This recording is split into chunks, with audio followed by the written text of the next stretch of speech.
So for the most part, I'm going to be going, I sent literally the entire, if you want to call it, itinerary for today. I'm not planning on sharing my screen, although I guess it doesn't really make a difference because everybody that's in the conference room can see it anyway.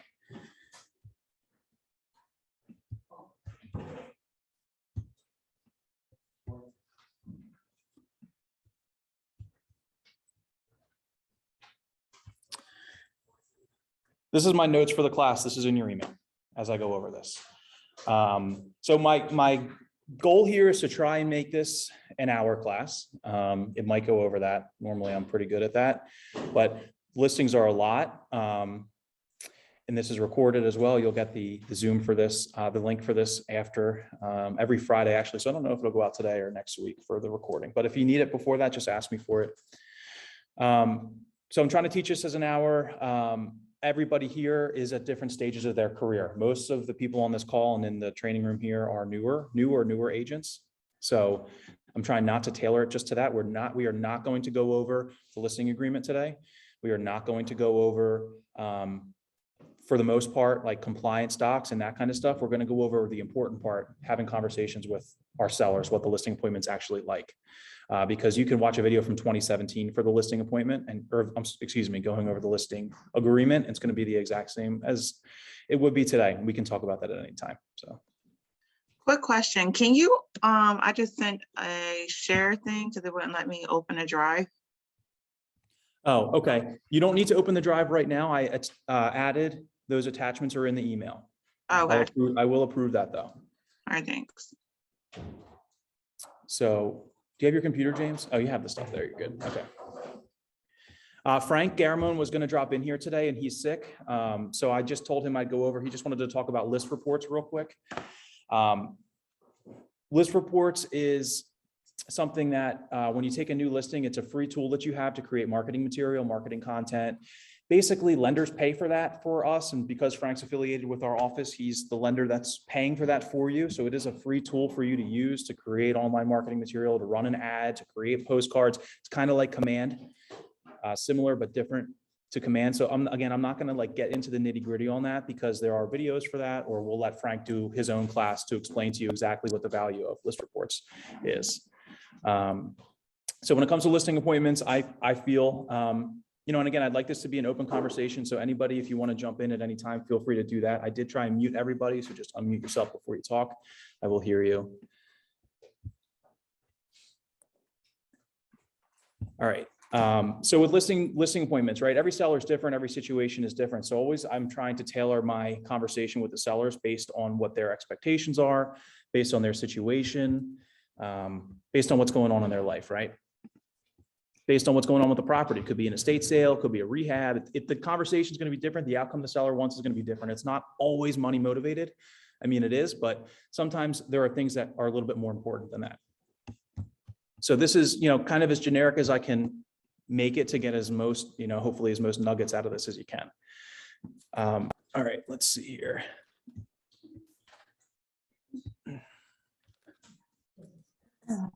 Just mute myself. Quick question, is this from Command? So I'll talk about that. Okay. All right, so some quick tips here. Just going to get right into this. Before going on to a listing appointment, my goal is to have the seller tell me what they're expecting for price. I want to know to the best of my ability what their expectations are. It's going to change how I approach the conversation about pricing with them. I think, or I've seen some new agents go into a listing appointment and tell their seller before their seller tells them they think that the property is worth X, and the seller is immediately in defense mode now. So I think it's better to know first that your seller is expecting 400,000 before you go in and say that the market shows 350 is the max price for this house, because it gives you an opportunity to present that pricing in a different light that might not turn them off immediately and make them want to work with another agent right away, right? Because they're going to stop listening to you if you upset the wrong seller about the price. The first thing you do, they're going to stop listening to everything else you have to say, and they're going to work with the next agent who will give them the price they want.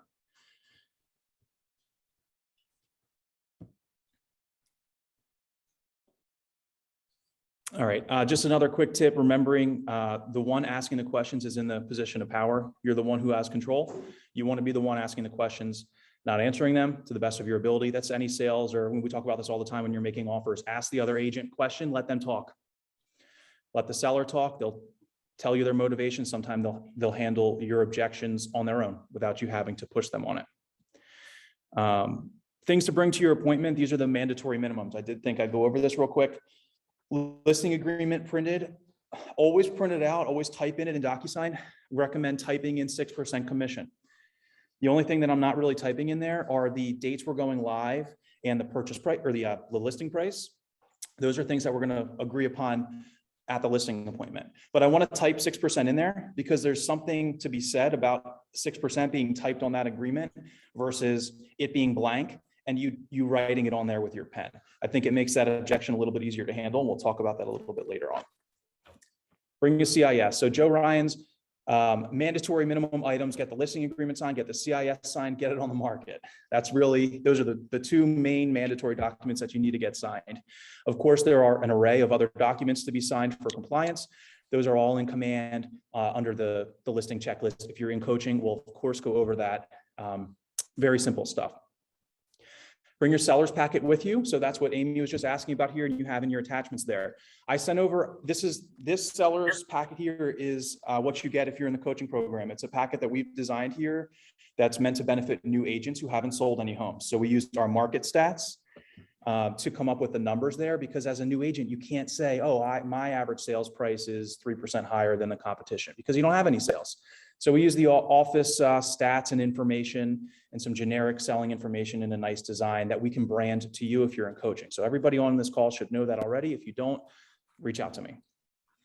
But I did attach in your email, if you're not in coaching, the blank version of this, so you can have YH, just send it over to YHT. They can add your branding to it. I, of course, have no problem sharing that with anybody in the office.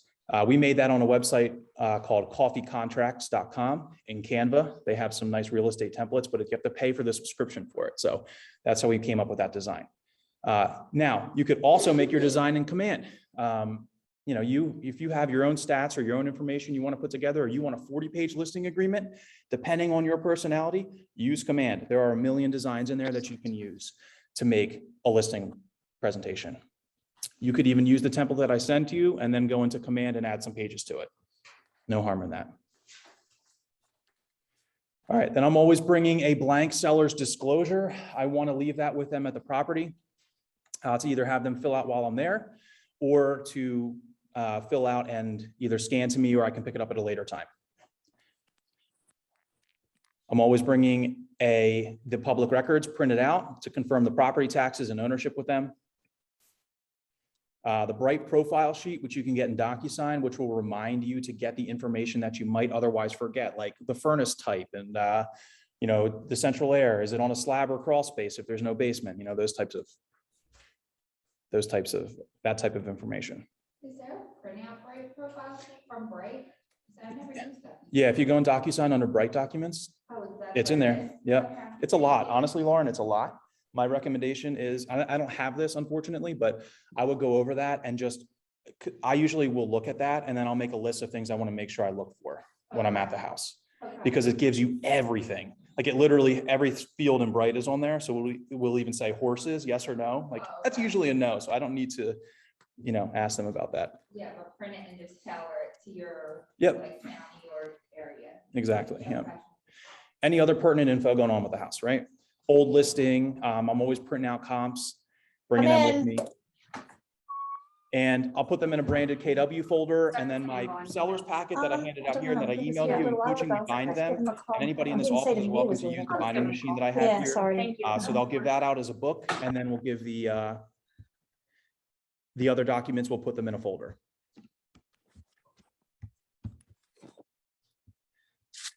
And all right, what else we got? Things to ask your seller, just some random things. I'd love for anybody to give some input here on some other.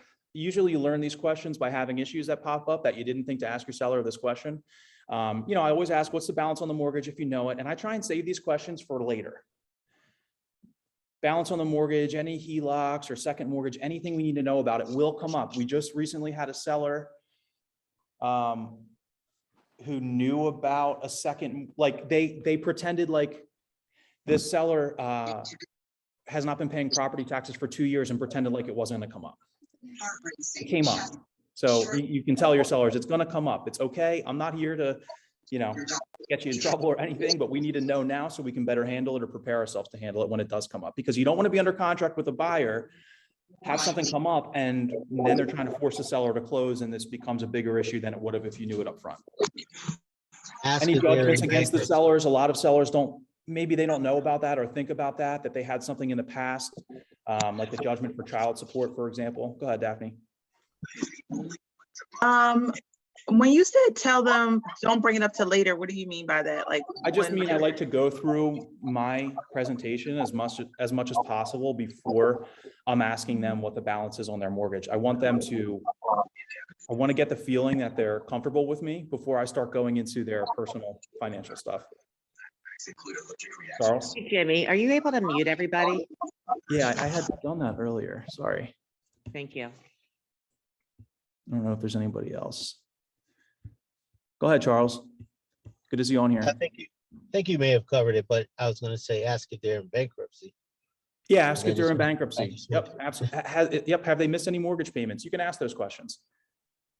As a matter of fact, in Pennsylvania, all of those questions are on the listing agreement. Like, it's crazy. It goes really in detail on the seller's financial life. Have you missed any payments? Do you have any other properties? What's your, how much money do you have? It's very involved compared to the New Jersey listing agreement. And it's for a reason, because you don't want these things to pop up later. The seller might not have thought that that's going to be an issue, and it can be.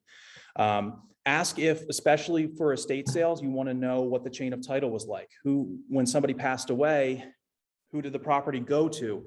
I had a sale last year where the property went from the grandmother to the nephew to the cousin, and the nephew only owned the property for like 30 days and via quitclaim deed. So they didn't pull title when it went to my seller. And then when they pulled title, there was like a $60,000 judgment from his uncle who owned the property for 30 days. And in that 30 days, they attached the lien to the house because he had ownership in it for a period of time. So so in that case, we had to handle it.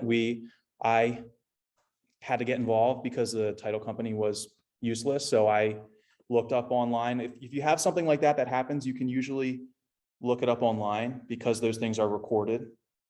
So you can Google whatever state it's in.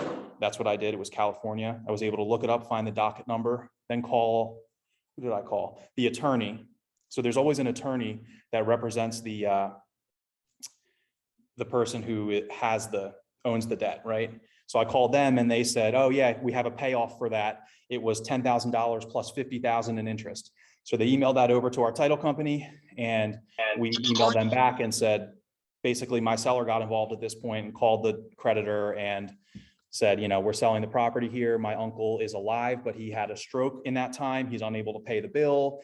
He's never going to be able to pay the bill. We're not paying the bill. So they reduced it from $60,000 to I think $5,000. Wow. So the title, yeah. So the title company, actually, my seller on that deal, that closed this year in June.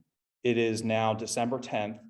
We held an escrow, most of the proceeds, which was a blessing that the title company allowed us to escrow it all. And the title company just mailed that check out the other day. My seller got it today and deposited it, and just emailed us today and said, thank you so much. I deposited the check, it cleared. So we got all of his money back minus the $5,000 or whatever it was. So he was a happy camper in the grand scheme of things, but these things happen. I wouldn't have known, I'll be honest, I wouldn't have known to even ask that. It was a situation that I had never experienced before. He had no clue. He just kind of inherited this property. He lives in Maryland, and he had lived at this property when he was a kid. There was nowhere else for the property to go, and they probated the will and everything. So like that was taken care of, but they never pulled title when the person passed away and it went to my seller. So that was the problem there. I also attached in that email and passed out here a utility worksheet that you can use. I always put this in my file for the sellers. A lot of agents have something similar to this. It makes it easier. They can fill that out. I'll put that in the MLS, or I'll send it over to the buyer's agent once we're in the deal. That way you don't have to ask them for the utility information later. And then ask them, like I just said, is there, isn't estate sales are the ones that have the chain of title issues and can just have issues. And I always say, just come to me if it's an estate sale. It's really not that big of a deal. You want to, if you'll know right away when you're talking to your seller, if it's an estate sale, if they've done anything right, because they'll know words like probate and probated the will and has anything been recorded. They'll know those things. If they have no clue, it likely means that that didn't happen yet. It can happen. You need to get them in touch with an estate attorney and get it handled so that you can make sure that your seller, the one that's signing off on the estate, is the actual owner and has permission to do so. All right, so the seller packet I talked about, command, coaching packet, whatever works for you. All right, so let's go over the listing presentation a little bit here. It's a lot. So I tried to run this down in my brain for a listing presentation. So many different ways to do this. You have to tailor it to you. The only way to get better at it is to practice. Take any listing presentation, become really good at it, and you will succeed in getting listings and getting sellers to sign off on listings, right? It's just about being consistent and learning how to be comfortable talking to sellers. A script is just a guideline. It does not have to be word for word. It can. Your conversation is never going to go exactly the same way with the seller. But I say, I've learned in this business especially, and it feels like everybody's talking about it in sales trainings now, is we want to put the person we're talking to, that we're selling to, in a position where we're asking them a question, where we're setting them up to answer it the way we want them to answer it. We don't want to ask a question where it has an open-ended answer. We kind of want to know the way that we're directing the conversation when we ask the question. And you'll see that a little bit as we go through the script here. So the first thing that I'll do is, if I have a listing appointment, is send over any, or preferably drop off marketing plan and information prior to the listing appointment. In fact, I'll drop over the listing agreement, all done up with the 6% on there, my packet, maybe a flyer or something like that if I have a photo of the house. Yeah. Can I just back up for 1 second? Sure. So say you have this phone call, right? You get a Yeah. phone call. This guy's interested in listing his house. Yeah. Hi. Okay, yes, I loved it. If we could just start there, and then when you drop in that packet off. As soon as I hang up that call, I'm going to make it. So Okay. I've done everything from using Google Images to screenshot the front of the house to put on the front of a piece of, marketing, to from YHT to nothing, honestly. Just that phone call, you can either drop it, you can mail it. drop it, mail it. Absolutely. Yeah. The more professional you make it. I mean, Christine Dash, for example, she just got boxes and boxes of stuff. She spends money to get listings. She's puts together. So I understand that as a newer agent, you might not have the resources to do that. It's okay. It doesn't mean that you shouldn't take the appointment or drop some stuff off there, because we can offer stuff for you for free that you can use. That's still going to win you a lot of listings. You good, James? Yes, question. So I did something similar, and I did all this marketing, and she basically took everything that I gave her and she sent it to another broker, and they did exactly what I said. So I lost the deal. I've had that happen to me. Yeah, they gave Yep. a low percentage, they just took everything, and they did exactly what I said I would do. I've had that happen to me. I mean, look, you're not going to get every listing that you go on an appointment. You're not going to get every buyer that you talk to. You're going to have people that are going to do stuff like that. It's just the nature of being in sales, honestly. All right. So my first question at the appointment is, I'm trying to discover their motivation. A question like, why are you leaving this property? And I'm not harping on it now. I'm just information gathering in my head at this point. I just want to know, because it may benefit me later when they have an objection for some reason. Maybe they don't want to list now, or they want to wait to list, or whatever the objection is. Maybe knowing some more information about their situation will help me later on. And you're usually selling for a couple of reasons. We all know: move up, move down, kids, vacation, etc. All right. So my next thing is, I'll ask, all right, what are your concerns that you have with selling the property? So I love this question, because I think that we get so stuck in, I want the listing agreement signed, we forget that the seller might be terrified of just having showings. They're thinking about this every day. They might have anxiety about things that you didn't think about. So I want to ask, what concerns you most about having to sell this property? And I'll learn part of their motivation. I could have an objection about showings or kids, got to get the house cleaned, and I can help guide them through that at this time. So I do love asking that question. Really will get the seller to open up to you. Then I'll ask a little bit about, I want to let the sellers know, okay, so at this point now, I want to go through my plan. I want to go through my spiel to the sellers, and I want to ask for permission to do that. Go ahead, Charles. You have a question still, or are you trying to lower your hand? I can't tell.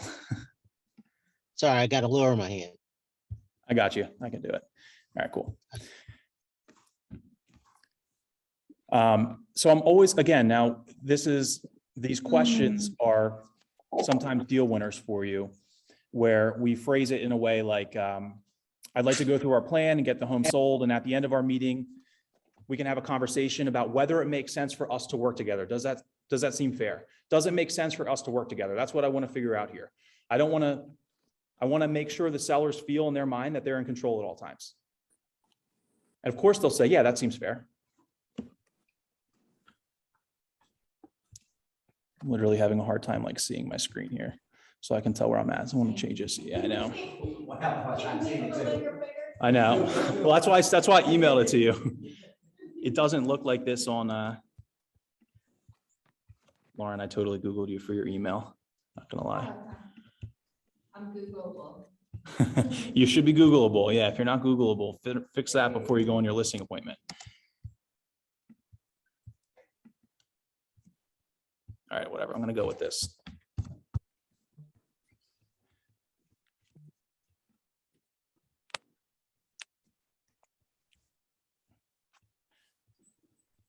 All right, so the first thing that we're going to try and talk about now is our pricing strategy. How do we make your home the obvious choice on the market? I forget where I learned that.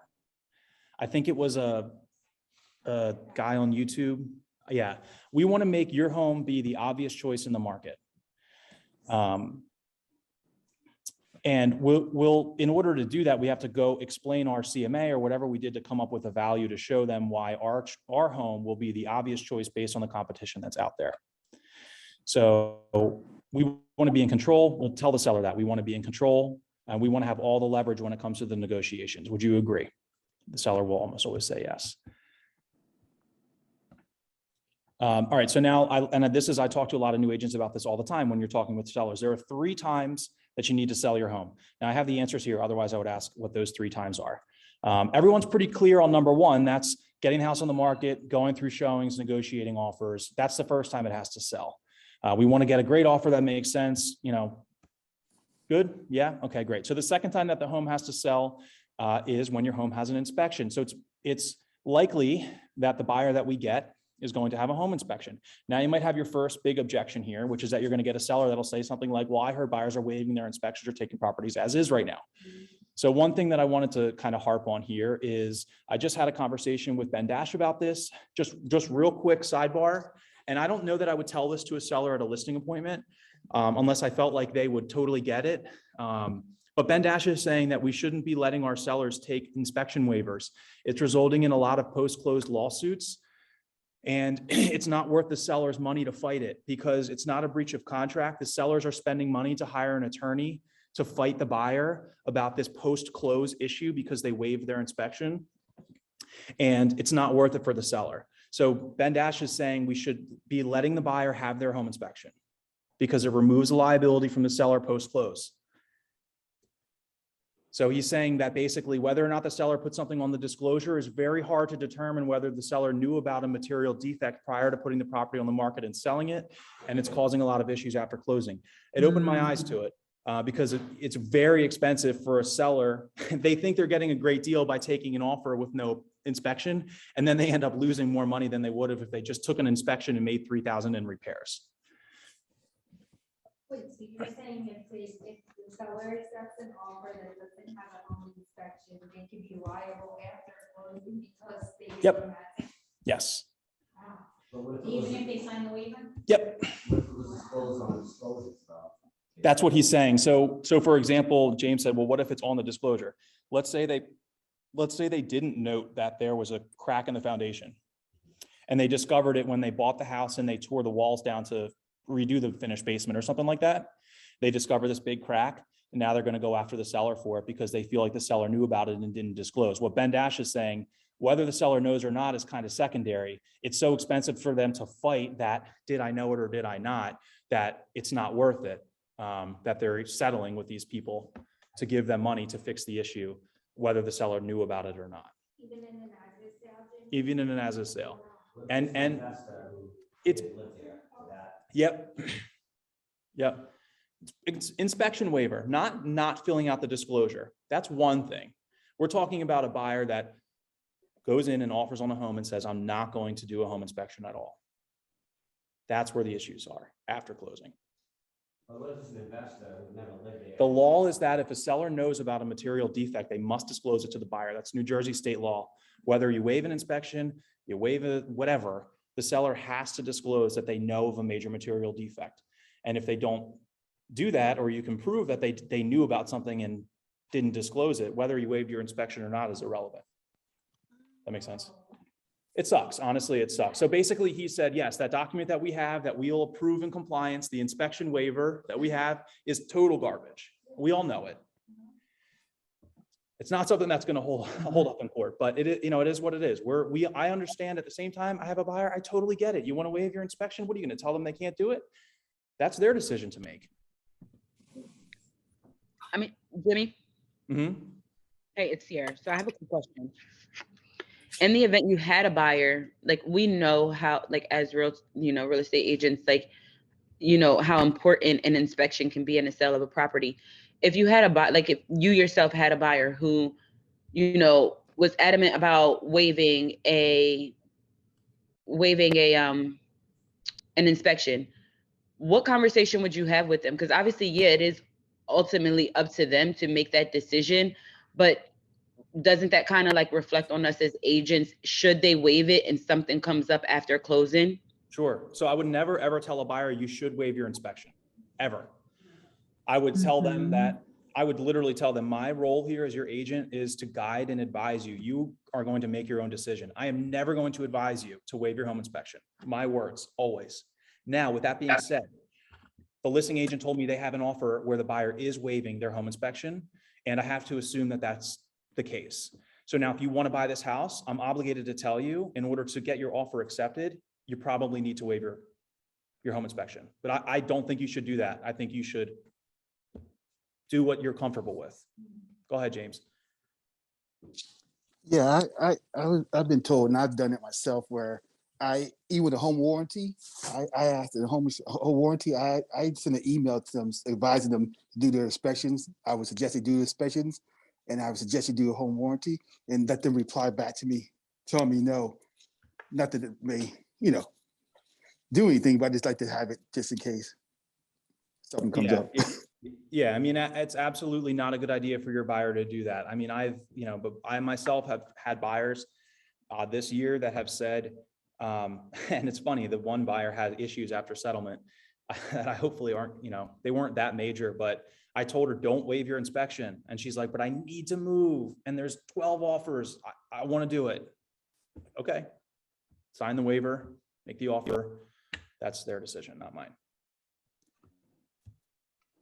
So anyway, with this objection coming on to the next one is the next time that we need to sell your home is during the appraisal. The third time we're going to sell your home is the appraisal, right? You have everybody knows about the first one, your offers, your negotiations, your contract, we're all good on that. Then we have your home inspection, and then there's likely going to be an appraisal as well, right? So again, the seller may object, oh, well, I heard buyers are waiving their appraisals or doing appraisal gaps or whatever. And this is another opportunity for you to say, you're exactly right. We want to position ourselves in a way where the buyer feels like they have no choice but to waive or give up certain contingencies, right? So how do you think we'll get a buyer like that? And the seller will almost always say price or something similar. How are we going to get a buyer that's going to waive their inspection? How should we go about marketing and listing your home in order to get a buyer that's going to waive their contingencies? We should probably price it right so we get multiple offers, right? Any other objections we want to talk about real quick? I threw that in here. There's a bonus objection that I wanted to talk about because I've had 2 conversations about this week that we can talk about very quickly right now. The bonus objection is that sellers want to wait until next year to list. What's a good way to advise them that that might not be the best strategy for them to get the most money for their house? We have no idea what's happening next year. That's one. Number 2 is they might say, but I need somewhere to move and there's nothing on the market right now. So the awesome thing about this crazy market is if you list right now, you know that there's no inventory. If you wait till next year, there could be competition. We don't know. There could be a lot more competition for your house. So right now you're the only obvious choice. So if we put your house on the market now, we're in a market where we might be able to get a flexible buyer who can give us 60 or 90 days for you to find a home to move into. And what does that do for us? That allows us to secure a buyer now at a competitive or the highest price that we can. And we can wait until the new year to start looking for homes. It gives us enough time to wait until the new year to start looking for homes when you think there might be more on the market, right? So that might make more sense for you to list it right now and to make you a little bit comfortable with not waiting until the new year. Honestly, if it were me, I would want to list right now today. I would want to list right now today. I would not want to wait until January 5th because I don't know how many listings are going to come on the market then. And I don't know how much they're going to be going for. I want to be the only guy on the market in the neighborhood right now. Go ahead, James. Was that an accident? That was from before. I didn't put, All right, put I my got hand you. down. All right, so after we kind of go over that, little bit of a talk about the pricing, now it's comps and competition, and I personally like to talk about competition first. And what that means is it's gonna vary. This is a part that varies depending on the market or the neighborhood. So you have to address it before your listing appointment. If there's only one, you might right now have a listing in a large neighborhood with nothing else on the market at all. So you don't have competition. But what you can look at is you can look at what's sold over the past year, and you're going to look at days on market, and you're going to look at what it sold for, list price to sales price. So go over competition first. So let's say we have a similar home on the market that's active at a certain price, 165,000 in my example here. We want to ask the seller, how do we position ourselves here? And I'll show them the active comp. Active comps are really good when you're trying to get a listing on the market because that's your competition. Especially right now, it might be you and one or two other homes that are on the market in a neighborhood. Every single person that sees your house is going to see the comparable home. They're going to see both homes and they're going to be comparing them. And so you would ask this, don't tell the seller that, ask them, have them come to their own conclusion. You have to practice this. So you would ask something like, so this property is listed at 165,000. It serves as our competition. Would you agree? Yes. So I would say when that comes to mind, what comes to mind when we're talking about competition? And the sellers will usually say, when people see a house similar to ours or someone making an offer on our house, they'll be considering that one as well. And you say, exactly. So we want to make sure that we position ourselves to be the obvious choice on the market. Would you agree? Yes. How do we do that? Probably by price. But I put so much more money into my house than my neighbors did. Absolutely. So we could talk, yeah, or yes. Thankfully, right now, I feel like we're back in the phase where people want more money for their house than they should be getting for it. I felt like that was common before, and then there was a certain period of time, a weird period of time, where we had sellers that thought their homes were worth less when the market was like, it's still insane, but when it was like happening, they'd say 300 and you'd pull comps and you're like, oh, we can get 325. I got this listing in the bag. But now we're in a time where that's in the past, and now people are trying to still do that, and it's not happening as much. Yeah. What do you say for an objection like that? Like, if they're like, well, I just put this custom kitchen in here. Absolutely. So I would say, look, at the end of the day, we can only deal with facts, right? So, and we just talked about appraisal. You know how an appraisal works, right? Yeah. So I think I would go through that appraisal speech again. And if that doesn't work, and it probably won't, because the person that has that mindset is going to be one of those people that we're going to have to then take them to our CMA that we did, take them to our value worksheet and explain to them.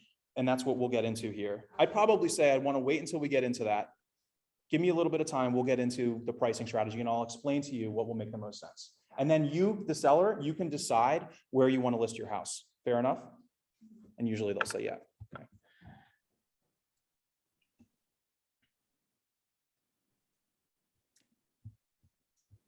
I like your questions and stuff, like how you're staying in control. Yeah. I think that's one thing that I'm weak at this conversation. Like, I like how you're like, so 165 serves as our competition. Like, you agree, right? Yeah. And then rather than just telling them, yeah, it's asking them if they agree with you. Because then in their mind, they're like, yeah, I see where you, like, I get it. So then we can talk about sold comps, and the two big things to talk about are average list to sales price and days on market.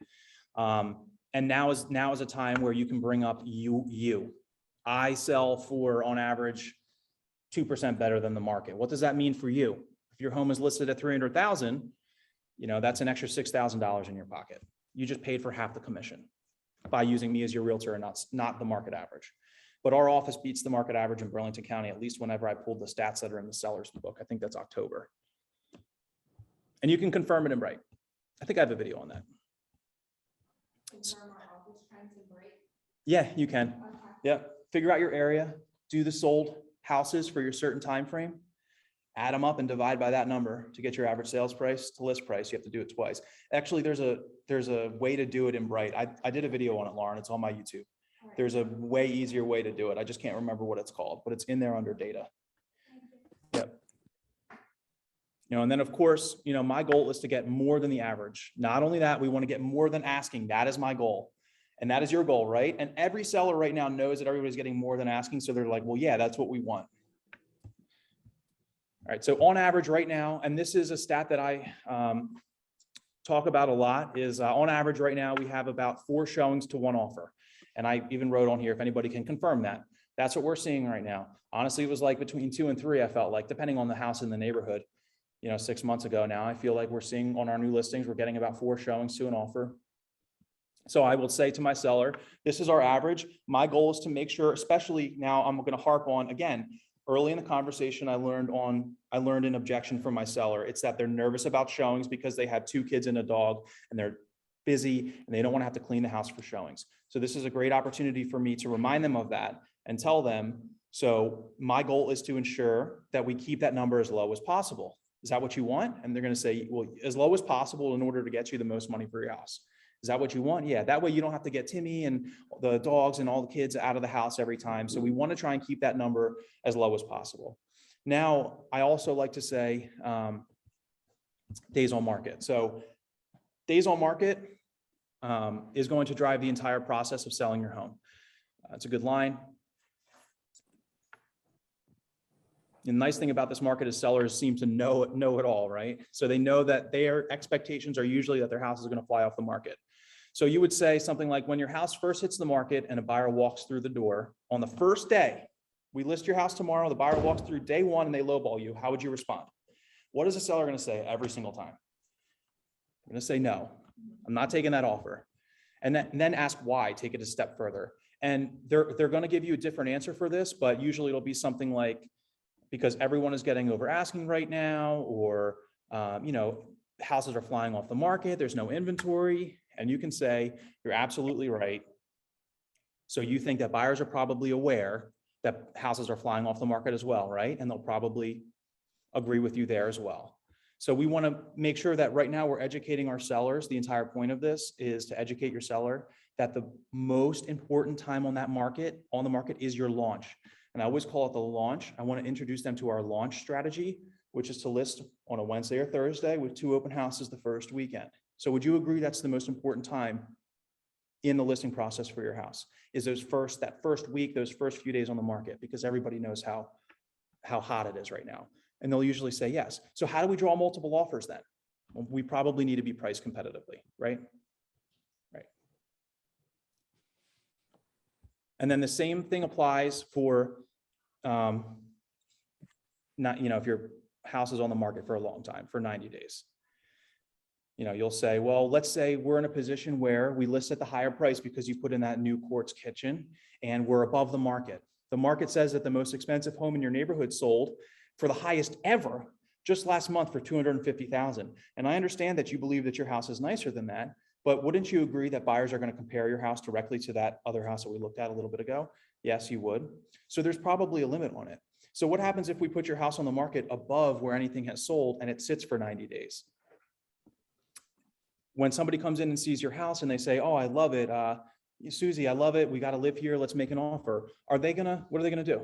Because it's been on the market for 90 days. They're going to lowball you. Yeah, they're going to say, what's wrong with it? Why hasn't it sold? I thought houses were flying off the market, and they're going to lowball you. Is that the position you want to be in? No.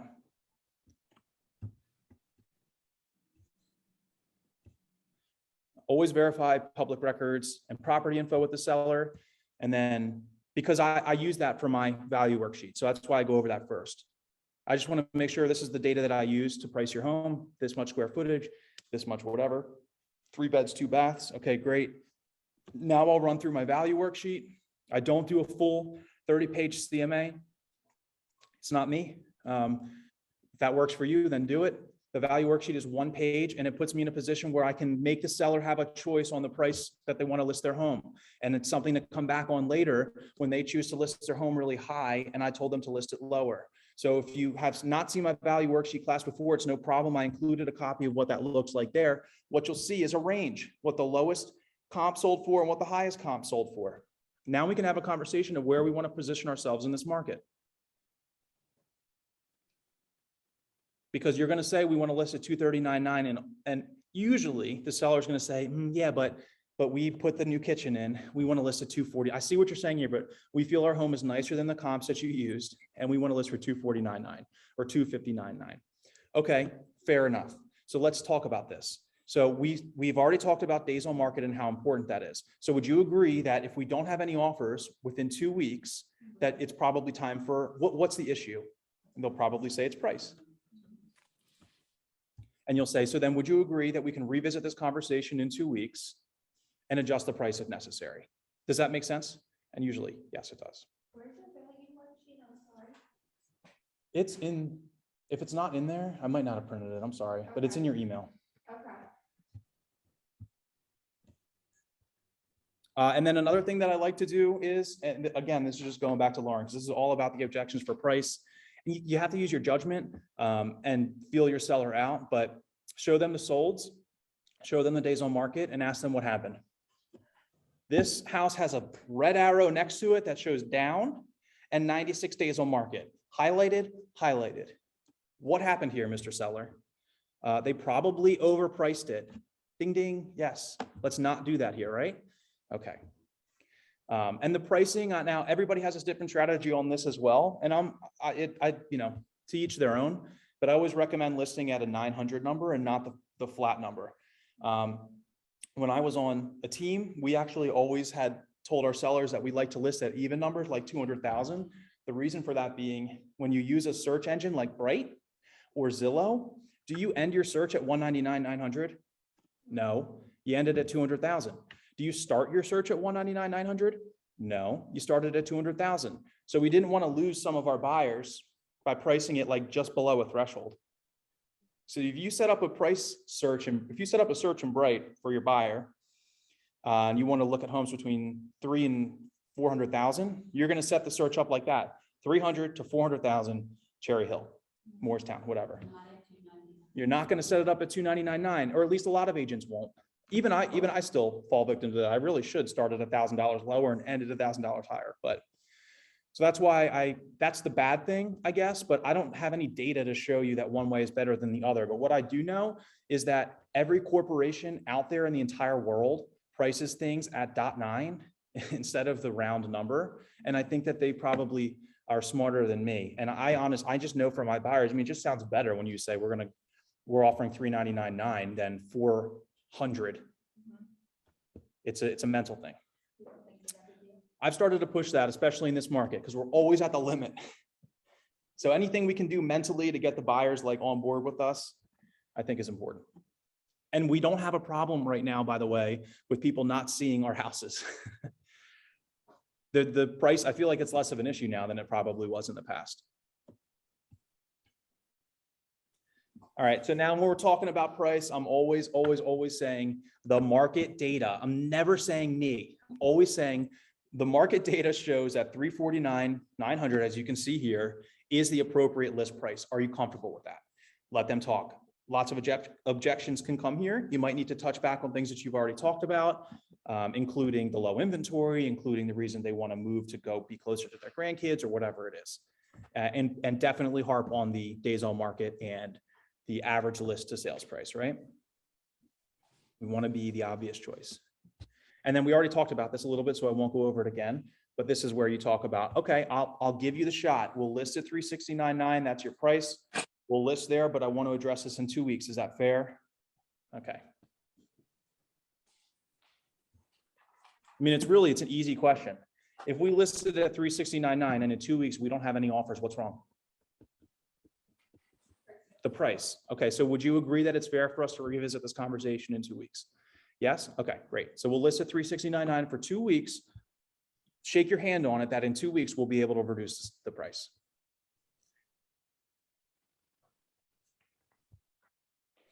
Now, Jimmy, Yeah. now I've actually been put in a situation like that when listing a house. Now, what I can't quite remember, and maybe you can refresh me, is like when you make that agreement with the seller and they bite and they say, okay, cool, we can do that. Are you already setting an expectation for what that number is going to be? Or are you just setting the expectation that we're going to revisit this conversation? Or are you telling them, this is what I think we need to list at. If you don't agree, we'll go with your number for 2 weeks. If it doesn't work in that 2 weeks, we'll drop down to this number. Are we being specific in that number? It's a great question. So first school of thought would be, it depends on the seller and the situation and how drastically overpriced are they trying to get you to list it for? What are you comfortable with? If it's a $10,000 reduction, then yeah, I'd probably, and I'm writing this in the additional remarks on the listing agreement. Seller agrees to reduce price to $359,000 after 2 weeks, if no offers.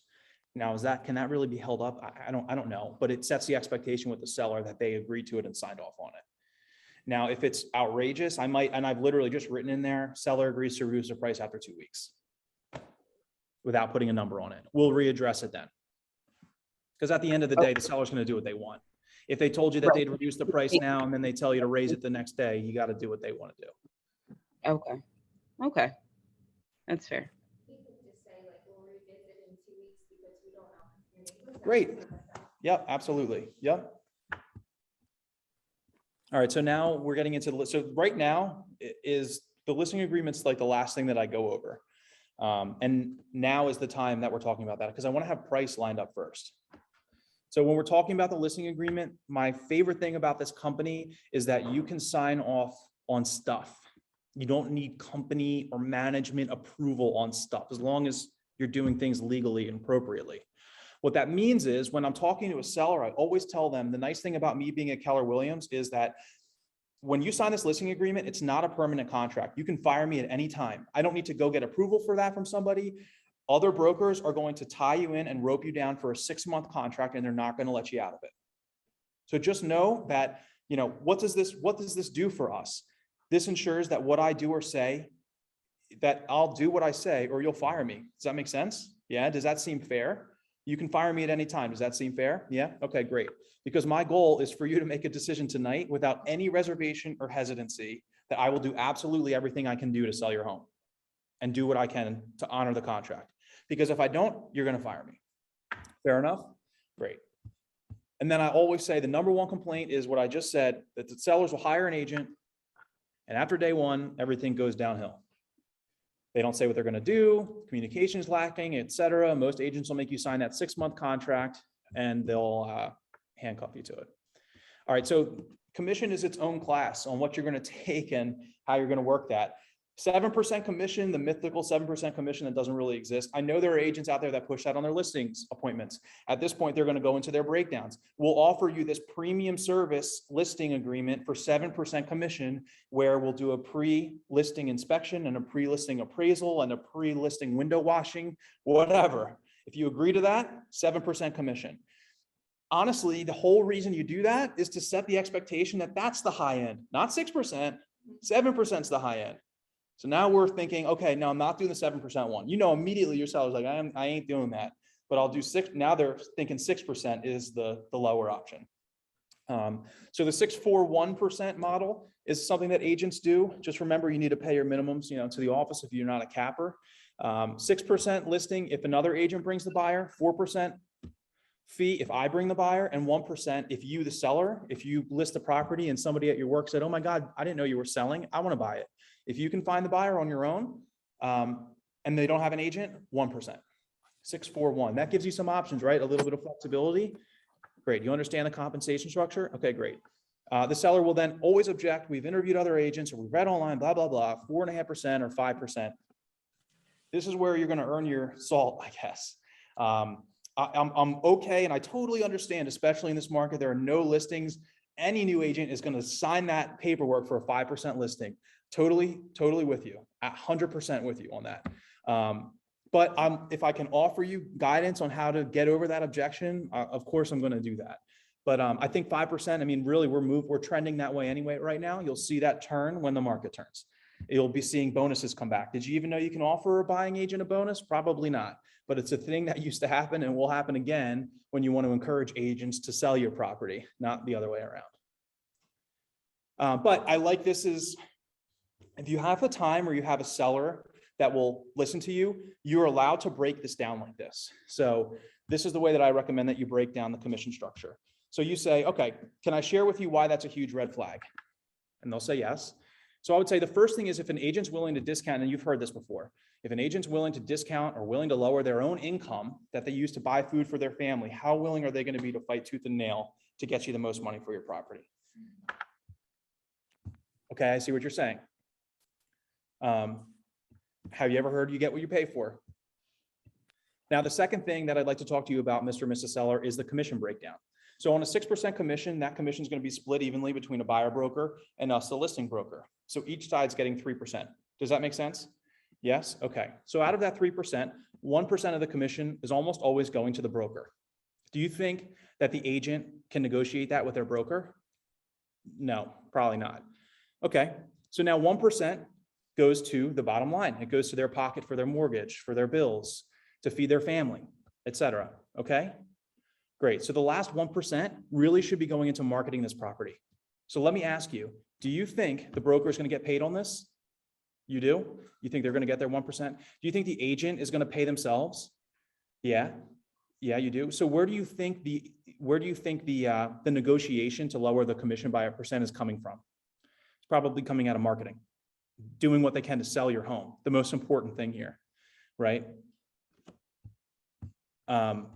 And I always love this too, is to say, regardless of whether you work with me or not, I have to advise that you work with an agent who doesn't discount their commission. At the end of the day, what is important? It is your bottom line, right? What you're going to walk away with from this sale, that's what matters most. Am I right? Yes. Fair? Okay. And again, we just want them to feel like they're in control. Now we can show them a seller net sheet. Again, I have videos on that. And I always tell them, and I always do, honestly do try and make it on a worst case scenario. And then I like to show them the bottom line number with the 6% commission and say, if I hand you a check for this number, are you a happy camper? Yeah. And in this market, honestly, usually the answer is yes. And if I can get you that or more, hopefully, this is a good opportunity I added this in here. It's a good opportunity to ask for a referral. If I can get you that number, I hope that you're a happy camper and you'll refer me to other people. So Jimmy. Yeah. So going back a little bit to commissions. I've had agents, kind of train me on saying one thing, and I've always been a little hesitant, but I just kind of want to know your take on it. So they would say, like, if a seller tried to, ask to reduce the commission, to basically just let them know, while other agents are not supposed to do it, and that's not how we're supposed to operate ethically. Like, if you're offering a 5% commission and the standard going is 6%, and you're relying on these other agents to show your property, like, what properties do you think they're going to show first? Yeah. So what you're trying to say is, so first off, the commission in New Jersey and most states is negotiable by law. So we absolutely cannot be saying it's unethical for us to take a lower commission. It would be unethical for us to, which we see sometimes now, be the listing agent taking 3% and paying the buyer's agent 2%. That's unethical. But offering a fair split on your 5% commission is not unethical and it's not illegal. But what you can say to your seller is, let me ask you this. See, the problem though, Sierra, is in this market with no inventory, the seller has an easy rebuttal to this. Because what you would say is your buyer's agent going to be more likely to show your property or your neighbor who listed at a 3% commission? They're going to say, right, well, my neighbor's not on the market. There's nobody else. They're going to see my property on the internet. They're going to find it. They're going to see it. And they're right. So I don't think that that's a good way to handle that objection. I think you have to be more about the way that the splits are, and, you know, you can talk taxes, whatever. There's a, you know, a lot of content on that, but ultimately at the end of the day, I've gotten that objection, and that's what the seller says. Sorry, man, I don't care. I know the sellers are going to see, I know people are going to see it. So it doesn't Okay. matter. So I wouldn't want to put myself in a position where I say that if I don't mean it, honestly. Okay. And I'm not saying you can't do it. You can, but results may vary. All right, so then I will talk about showings. How is this thing going to work? Now I want to talk about this like I'm your agent. How are we going to set up showings for this property? And I just want to listen, Mr. and Mrs. Seller, I just want to let you know, I pre-qualify all showings. Make sure you ask any agent that you're interviewing, do they do the same thing? Because I don't want to waste your time. I don't want a buyer coming into your house, especially during these, you know, COVID era times where the buyer's not qualified. So I make sure I reach out to every agent prior to them coming in here and showing your home. So that way, you know that every showing we have is a real legitimate showing. That makes sense? Okay. And I seriously do try and reach out to every agent, even if it's like a text, a canned text, and I make sure somebody responds to me. Like, how good of an agent are you going to be if you can't even respond to, like, just confirming, you know, please, this, whatever. What do you say? So what do you say when someone's showing you? Honestly, right now, depends on the listing, but if it's an occupied listing, I'm encouraging agents to put in showing time and then to actually send a personal text to every agent that says, don't go in the closets, don't go without your agent, don't leave your kids unattended. Please be an adult when you show the property, put the key back in the lockbox, because I feel like when we list these properties and they have 30 showings, keys go missing, sellers come home unhappy. So I just want to at least send a text out to be like, okay, this listing agent cares about these people. So maybe I'll be a little bit more cautious at my showing. I had a situation this year where twice where this happened. Basically, they were rooting through my seller stuff. And then the person that was living there was the seller's mother and her granddaughter. And she called me now. She left me like a 3-minute yelling, screaming voicemail about how somebody stole her daughter's toys and this was knocked over and whatever. And I'm like, I can't babysit this listing and go there. And I texted every agent and said, can you not do that? It still happens. And now I have to shut it down. So I talked to the seller and the seller was like, listen, we already have 3 offers, just shut it down. So there's agents in this office that were like, I had a showing scheduled for tomorrow. Why'd you cancel me? Well, because some idiot was in there and treated the property, you know, and it's tough because it becomes a little bit of a madhouse. Are you allowed to just say like only open houses only, like this property will only be showed at an open house? Yeah, yes, that will work for Bright. The rules actually come down to Bright. Okay, I didn't know if Bright would. bring that Yeah, up. that- Like if they're so uncomfortable with someone being in their home, you could say, Yeah. okay, well, we'll do it this way, Saturday and Sunday, I'll host the open Yeah, house, I'll be here the whole time, and then we'll see. Yeah, you can do that, but the problem is, I feel like your money's made on the private showings. Yeah. So it's hard. If you have 20 people in the open house, yeah, it's going to create a sense of urgency, but they're going to want to go back to see it by themselves. So nature of the business, I guess, for now. All right, and then the most important date that I always say is the photo shoot. When is the house going to be ready for the pictures? And set the expectation, we want the house to be perfect for pictures. When is that date? Next Thursday? All right, awesome. I'm going to put that in my calendar. That means that our projected list date is Thursday of next week. So let me mark that in my calendar. When I leave here, I've got the photographer scheduled. Fair enough? Okay, great. You might get the objection right then that they're interviewing other agents. That's okay. So they didn't sign your listing agreement yet? No, so that's my last thing is, you know, we talked about the launch and what we're going to do to sell the home. And this is where you need to talk about yourself. You need to insert what works for you here. As a new agent, you absolutely do have value because you have the time to go knock on doors, to go put the marketing material out. You're doing way more than an experienced agent is. Your problem is that you don't realize that until you start doing it and get busy and then don't have the time to do those things that experienced agents aren't doing. They're not knocking on doors. They're not calling the neighbors. They're not doing 2 open houses where they're putting out 10 signs and getting balloons. It ain't happening because they know they'll put the property on the market and it'll sell. So as a new agent, you really do have value there, but sometimes it's hard to convey that. So show up with what you're going to do, tell them that, explain that, and you know, it will be helpful.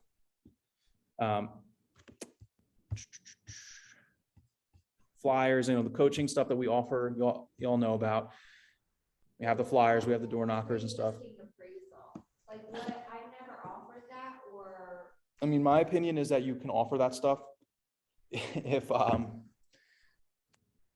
if you're gonna get more than 6%, or maybe if you're gonna get 6%, or in some weird cases where you have a property that's like a farm or something that needs it, but it gives you a little bit of ammo against, you know, other offers. But at the end of the day, the buyer's gonna get a new appraisal anyway. So, I mean, you can do it. And you would just as the seller. I have done it. Pay for it. Yeah. And who do you pay? I just pay the appraiser directly. So you just Yeah. call an appraiser to come in. Mhm. Yep. Yep. Sometimes you need to do that for an estate sale or for a reverse mortgage or something too, because they're trying to take a certain amount. Yeah. You have to sell the property for a certain amount. So, you know, like I'll take care of that for you. Okay. Depends. I mean, I'm not going to do it on $100,000 listing. It's like No. half the freaking commission, but I'm all for spending money to make money, right? 30, 30, 40. Mhm.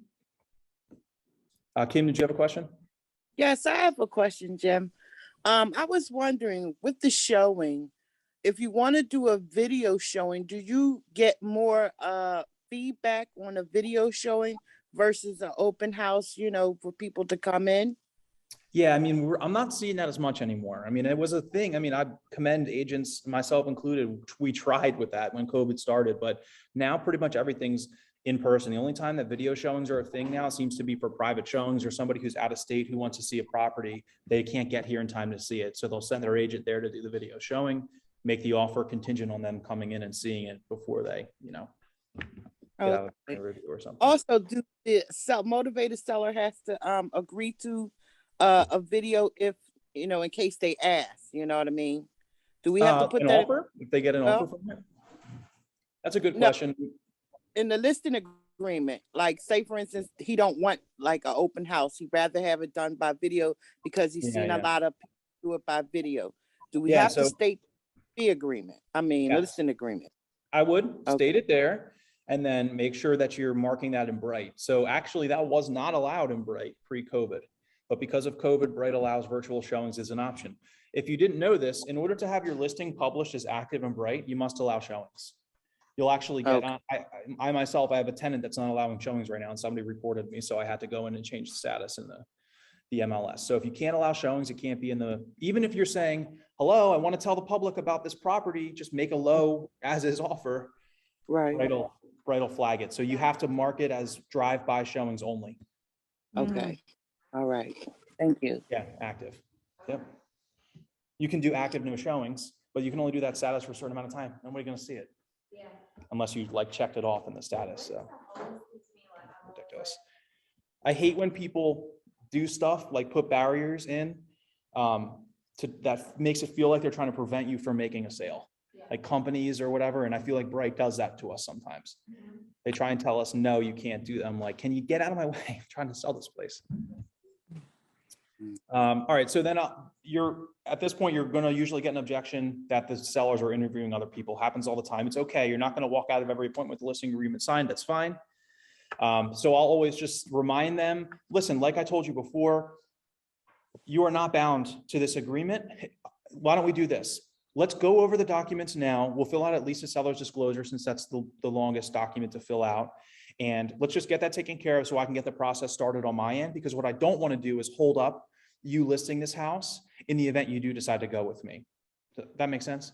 All right, so let's just start going over the paperwork now. And if you disagree or you interview somebody tomorrow, you find somebody you like better, absolutely no problem. I'll come here and I'll shake your hand. Thank you for the opportunity. We can terminate the listing agreement and you can move on. Fair enough? Okay.